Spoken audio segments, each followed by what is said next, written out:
Hello and welcome to the Risen Jesus Podcast with Dr. Mike Licona. Dr. Licona is Associate Professor of Theology at Houston Baptist University, and he's a frequent speaker on university campuses, churches, conferences, and has appeared on dozens of radio and television programs. Mike is the president of Risen Jesus, a 501c3 nonprofit organization. My name is Kurt Jaris, your host. On today's episode, we're continuing our discussion on the historian and miracles, and we'll be specifically looking at the philosopher David Hume and the concerns he has raised against the idea that a historian can account for a miracle claim. Mike, why don't you tell me a little bit about David Hume, and we'll get into his objections. Well, actually, David Hume was trained as a historian, and he was a Scottish skeptic. He wrote around the same time that the Declaration of Independence was being written here in the United States. So he wrote on miracles, and he was saying that as a historian, you could never, ever adjudicate in a positive manner on a miracle claim. And he was very influential back then, and his influence continues very strongly even today. Yes, there are many people that'll say David Hume has disproven miracle claims, something like that. Now, there's a number of passages where he makes this claim, but you provide one passage in particular, and for the sake of our listeners, I'm going to be reading some passages from Hume so that they know we are taking right out of his work here, and of course it could be up to the listener to judge whether we're fairly taking that claim in context. But so here's what he says. Hume writes, he says that no testimony is sufficient to establish a miracle unless the testimony be of such a kind that its falsehood would be more miraculous than the fact which it endeavors to establish.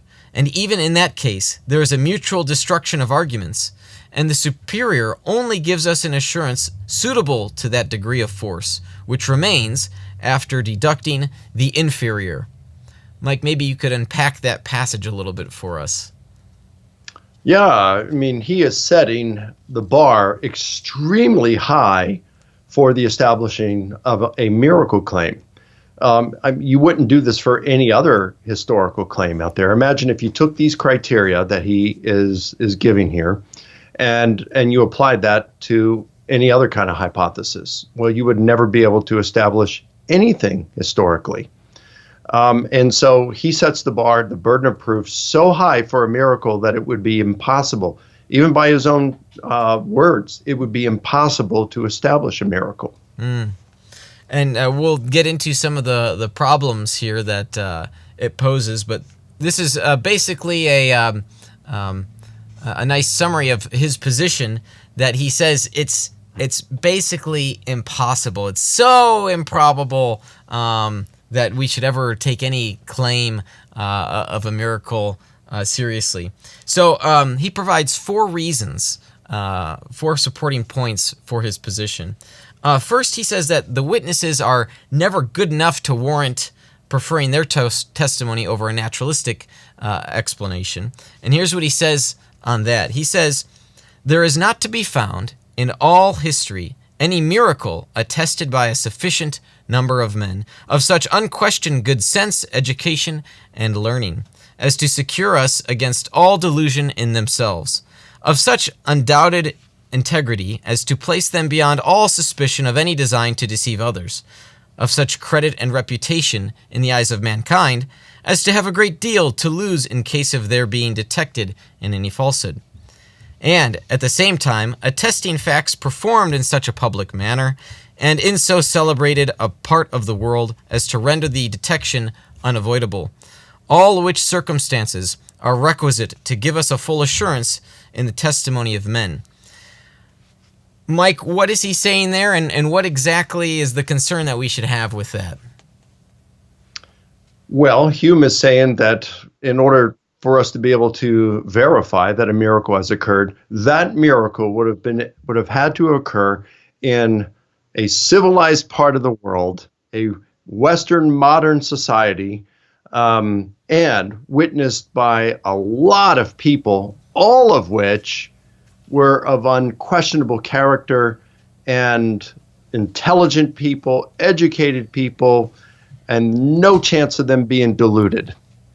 So that's the burden of proof, the standards that he puts on a miracle claim before one would be justified in believing it. And that just seems to me that is just unduly biased toward a skeptical view. You wouldn't do that for any other kind of a historical report, and I think it's unfair to do that with a miracle report. Sounds like he would only believe David Hume if David Hume came to him with that claim. Well, that's exactly right. That's exactly right. And yeah, I mean, we can get into some of these other things that you bring up. I mean, there's a lot of other things that we could say about this. Yeah. But so, I mean, it seems like he's got such a high standard for the type of person from which the testimony would come that, as you'd mentioned, with regard to any other historical event, we don't hold that standard. We don't think that they have to be, an eyewitness testimony in court does not have to be someone of a high civilized character. It could just be someone who saw it happen, and that testimony is valid. It doesn't have to be someone who meets all these check marks such that, again, they're only describing David Hume. I mean, that's my take on it anyway. All right, now he has a second reason for his claim that the testimony of a miracle is so unreliable or that we shouldn't accept it at all. He says here, we ought to give the preference to such as are founded on the greatest number of past observations. But though, in proceeding by this rule, we readily reject any fact which is unusual and incredible in an ordinary degree. So he draws here from the principle of analogy and appeals to what you call antecedent probability. Flesh that out for us. Yeah, there's a few things that we can do to untangle what he's saying here. So this was later brought up by, I think it was 1912, by a guy named Ernst Troeltsch, and what he called the principle of analogy, that would say that things happen, as things happen today, they happened in the past, right? So we don't observe miracles happening today, so they did not happen in the past. And there's numerous things that we could say about this. Number one, you could say, well, wait a minute, that's assuming that miracles do not happen today, and that would fly in the face of a lot of different reports to the contrary. There are a lot of reports of miracles. There are some credible reports of miracles that occur today. So you could actually cause the principle of analogy to stand on its head and say, okay, well, if we're going to say that things are not fundamentally different today than they were in the past in terms of how the world and the universe operates, well, if there are miracles today, then that would increase the likelihood that there were miracles in the past. So you could actually use miracles for today to increase the plausibility of miracles that happened in antiquity, such as with Jesus and his resurrection. I would also say that with Hume, when he says, we've got to go with the greatest amount of things that we observe. If we observe these things happening on a regular basis, would we call them a miracle? Some definitions of miracle would say that the thing is extremely rare. Now, I don't agree with that definition. I mean, besides, like, what if at sunset every day there was a billowing voice that came out of the sky, and it said, "I'm God, follow my son," and it happened every day, and there was no plausible natural explanation for it? Well, it would be a supernatural event. We'd have no plausible natural explanations, but it wouldn't be rare by in any sense because it happened daily. So, if he's saying it's got to happen on a regular basis, I'm saying that would go against how many people define miracle. And there are also, I would say, I was going to say there are also times where an extremely rare event still happens, even if it's unexpected. For example, people win the lottery. That's right. Historical events like Napoleon Bonaparte being exiled and coming back into power just an extremely improbable set of circumstances, but which nevertheless actually came about. And there's nothing miraculous about that, but by this criteria, Hume would have to dismiss it. Yeah, it would rule out unique events. And one in particular, which is extremely important, and that would be the origin of the universe. Today, almost all cosmologists would say that the universe began with a big bang, and that the universe came into existence out of nothing. Well, that would be a unique event, to say the least. So if we take Hume's principle here, you would have to reject this finding of science, which is today accepted by almost all scientists.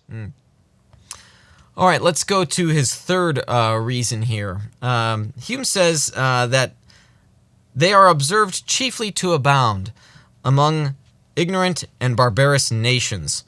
It is strange that such prodigious events never happen in our days, but it is nothing strange, I hope, that men should lie in all ages. So he talks about the poor quality of the witnesses.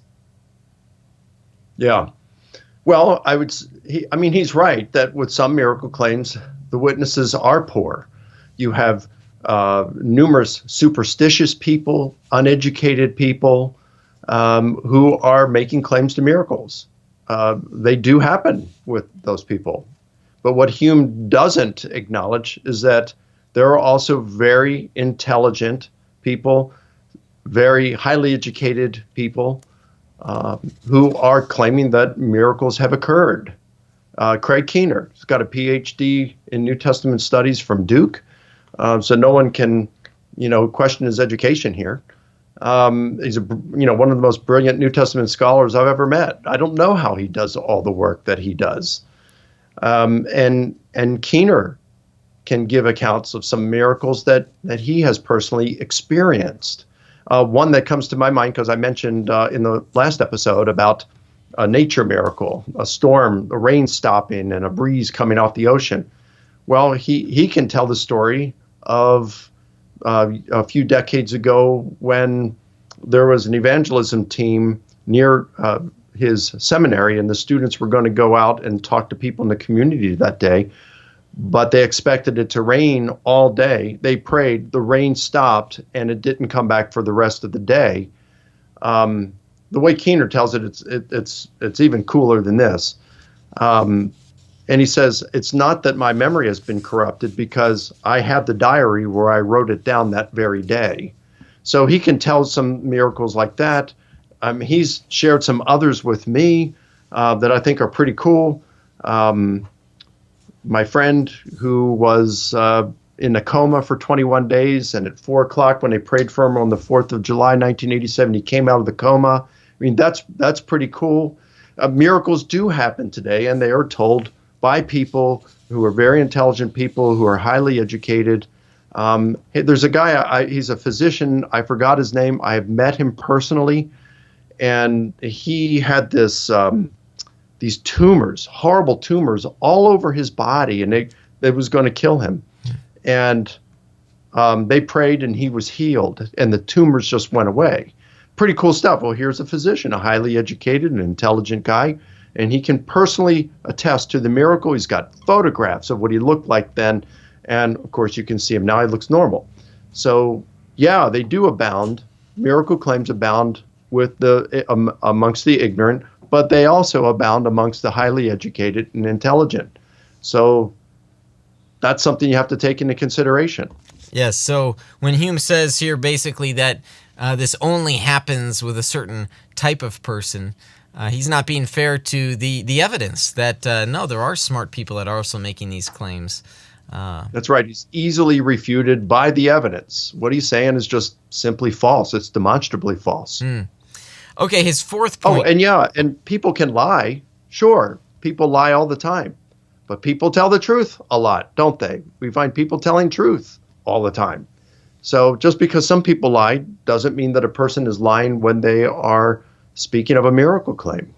Yep. The fourth point here is on the conflicting testimonies of people. So he says, or rather, you describe his point here as that the testimonies of miracles in one religion are weighed against an infinite number of witnesses who testify of miracle claims in competing religions, and so that they sort of cancel each other out.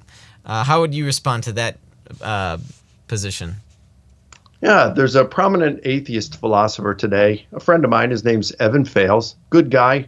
We had a very lengthy debate at St. Thomas University in Minneapolis a few years ago. And good guy, I like him. And he calls it demolition derby because you have these claims of the various religions and they crash and they cancel each other out because the evidence for one is evidence against the other, and the evidence for that one is evidence against this one.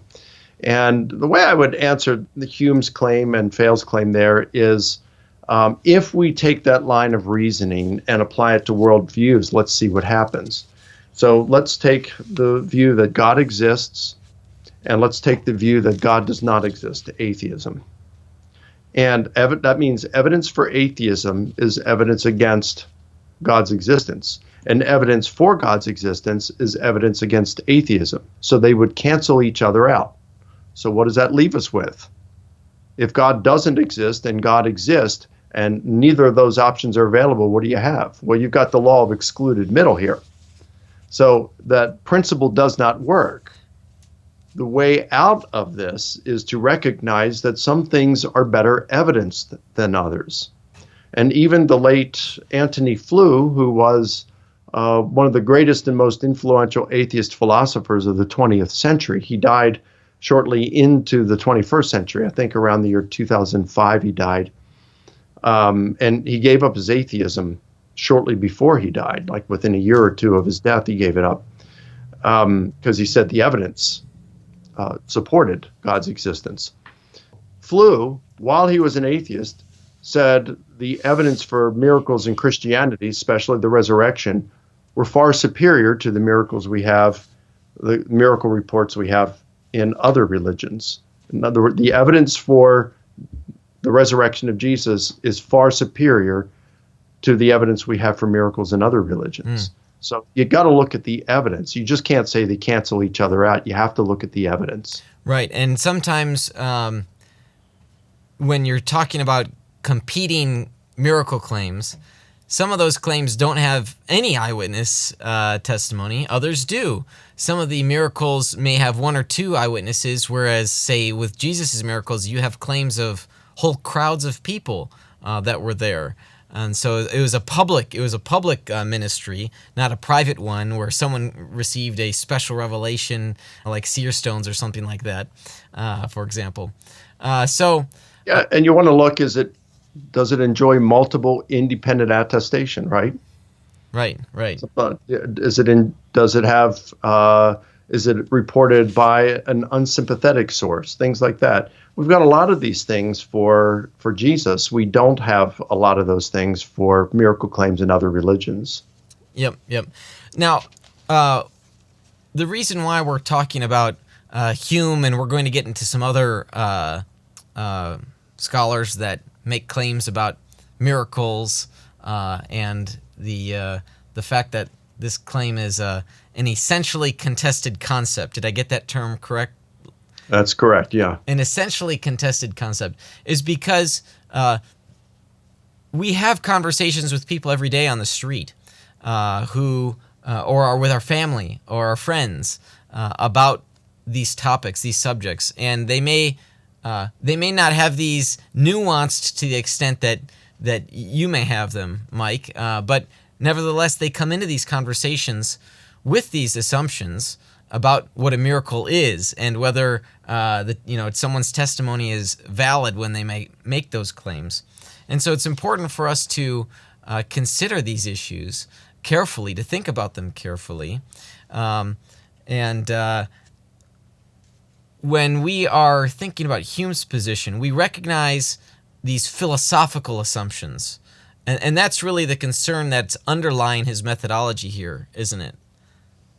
I think so. That does motivate a lot of his arguments, and that's why he's got such an unattainable burden of proof. And you know what, Kurt, I'd like to go back to, it was either the first or second of Hume's objections. There's something else I want to add. It has to do with the regularity of with which we observe certain kinds of events occurring. And this is something I just call Hume's balancing argument. And to restate it, the way he puts it is, okay, what evidence would we have for a miracle? Let's just say Jesus' resurrection. What evidence would we have for it? Well, we have human testimony. And human testimony is often quite reliable, but it's also very often quite unreliable. Okay? So that's the kind of evidence we have. We have testimony and documents that Jesus rose from the dead. Could be reliable, it may not be, according to Hume. The evidence we have against Jesus' resurrection are the laws of nature. They would state that when a person dies, their corpses, the molecules in their body are not going to realign themselves to bring that body back to life. And the person's going to stay dead. And we observe this with an exceptionless regularity. Okay? So historians, he would say, has to go with the evidence and the weight of evidence. And so over here, you've got human testimony, which can be quite good, but not always. And then over here, you've got the exceptionless regularity of the laws of nature that when a person dies, they stay dead. They're not coming back ever. And when you put the two on a scale, boom, it tips very heavily toward natural law, the evidence. And so we could call that the balancing argument. The problem I have with the balancing argument is Hume has not really stated it correctly. Because what we observe with an exceptionless regularity, according to the laws of science, is that these molecules aren't going to rearrange themselves. The person is not going to come back to life by natural causes.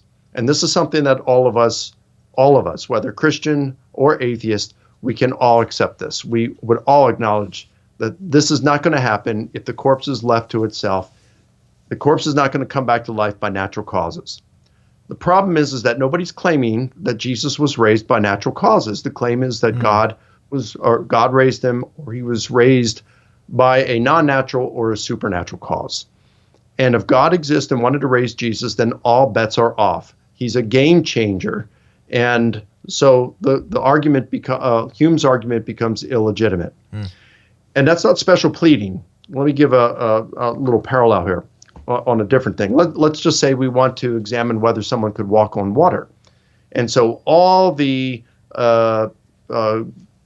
governments of the world agreed that they're going to test every person living in their country to see if they can walk on water. And all more than 7 billion people living in the world, all of them fail. They try it on a swimming pool, they try it in a lake, a pond, a river, an ocean, and none of them can walk on water. And there's only one left, and he's a 3-year-old boy, and he's standing by the swimming pool. He's ready to try to walk on water. And his dad comes up to him. He asks him to give him his hands. The boy gives him his hands. He holds him over the swimming pool, and then the dad walks alongside the swimming pool, and the son walks on water.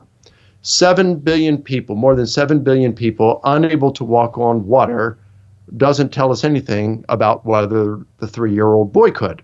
He said, well, wait a minute, Mike, that's cheating because the dad assisted him. He was an external agent who assisted him. And that's exactly what we're saying here.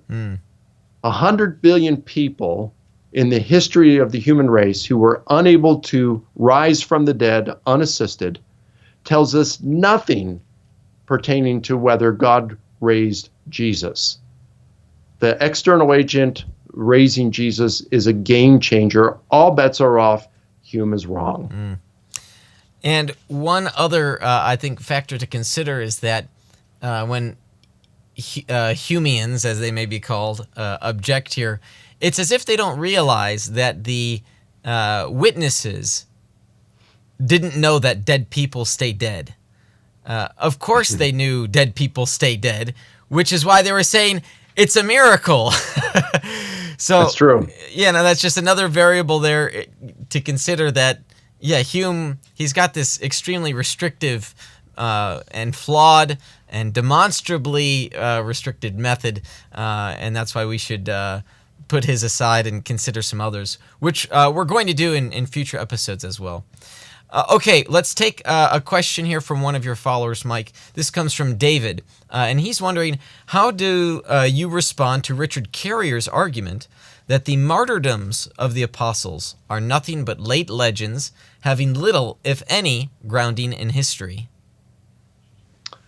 Well, I would say I do deal with this, not Carrier's argument, but I do deal with the matter of the death of the apostles or what happened to the apostles. I believe it's probably chapter 4 in the book.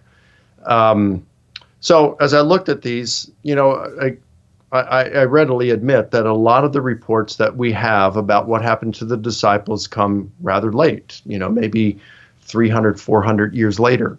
But there are a number of accounts that would seem to suggest that all these apostles were willing to suffer continuously and willing to die the death of a martyr for their gospel proclamation. I think our earliest is probably the Gospel of John that talks about Peter's execution. So you go to John chapter 21, and Jesus and Peter are walking along the beach at the Sea of Galilee, and he tells Peter that when he is old, he's going to be taken. Someone's going to lead him where he doesn't want to go, and he will stretch out his hands. And John says this was to signify the kind of death with which Peter would glorify the Lord, crucifixion. All right, so at this point, if we take when John being written, which most scholars would place somewhere between 90 and 95, or within, let's say, 60 to 65 years after Jesus' death, church tradition tells us that Peter was martyred in Rome, I think around the year 64, 65. So this is being written 25 to 30 years after Peter would have been executed. And so here we have John, the Gospel of John, that's informing us of the martyrdom of Peter. Around that same time, we have Clement of Rome, who was one of the, called an apostolic father. I don't know why they call them apostolic fathers, because they weren't apostles. These were leaders who, for the most part, would have known the apostles or have direct ties to them. Clement of Rome is believed to have known the apostle Peter, and he mentions the martyrdoms of Peter and Paul. And I talk about this in the book. So you've got those. So then you have some other authors. You have people like Luke in the book of Acts that talk about how the disciples were, many of them were suffering. They were being thrown into prison. They were being beaten. You had some of them like James, the son of Zebedee, who was martyred. He was, I forgot what it was. I think he put to death by the sword.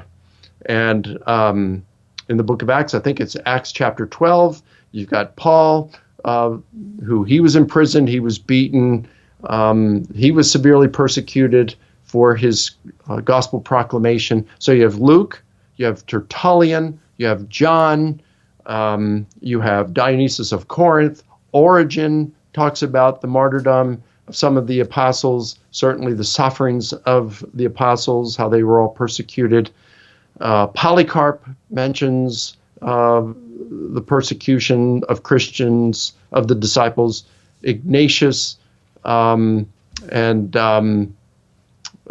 see, Clement of Rome, I mentioned him.